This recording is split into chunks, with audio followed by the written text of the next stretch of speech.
일본 전자업계 자존심으로 통하는 도시바의 매각이 급물살을 탈 것이란 소식이 전해졌습니다.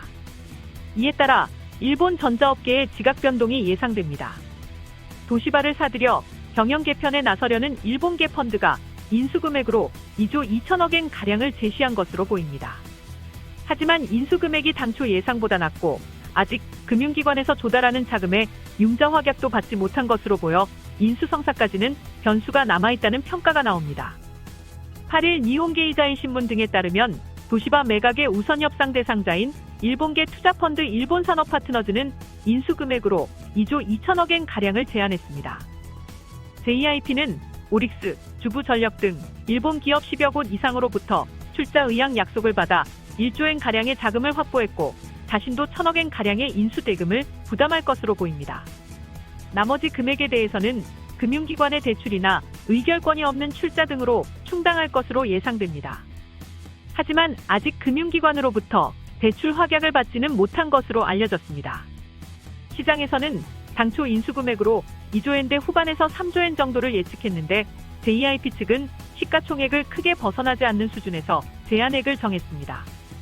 JIP의 인수금액을 제시함에 따라 도시바의 사회이사 7명으로 구성하는 특별위원회가 이 제안을 받아들일지 여부를 검토하게 됩니다. 사회이사에는 행동주의 펀드 주주를 대표하는 2명도 포함되어 있습니다. 매수 제한 금액이 당초 예상을 밑돌아 논의가 이대로 진행될 수 있을지에 대해 불투명한 요소가 남아있다고 아사히 신문이 분석했습니다.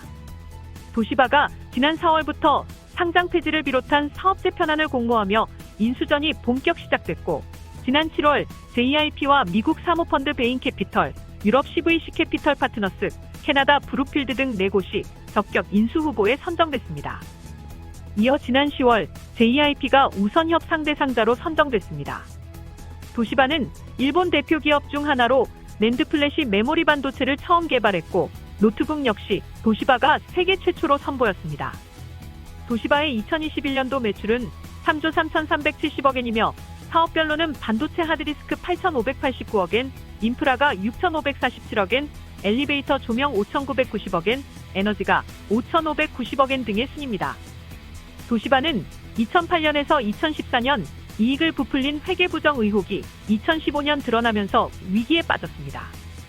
이후 다양한 회사 분할 방안과 매각 등을 추진했지만 주주와 정부 반대 등으로 혼란이 가중됐습니다. 이처럼 일본 반도체의 주축이었던 도시바가 결국 역사 속으로 사라질 운명에 놓였습니다. 지금까지 시청해주셔서 감사합니다. 구독하기, 좋아요 많이 눌러주시고요. 댓글도 많이 남겨주시면 감사하겠습니다.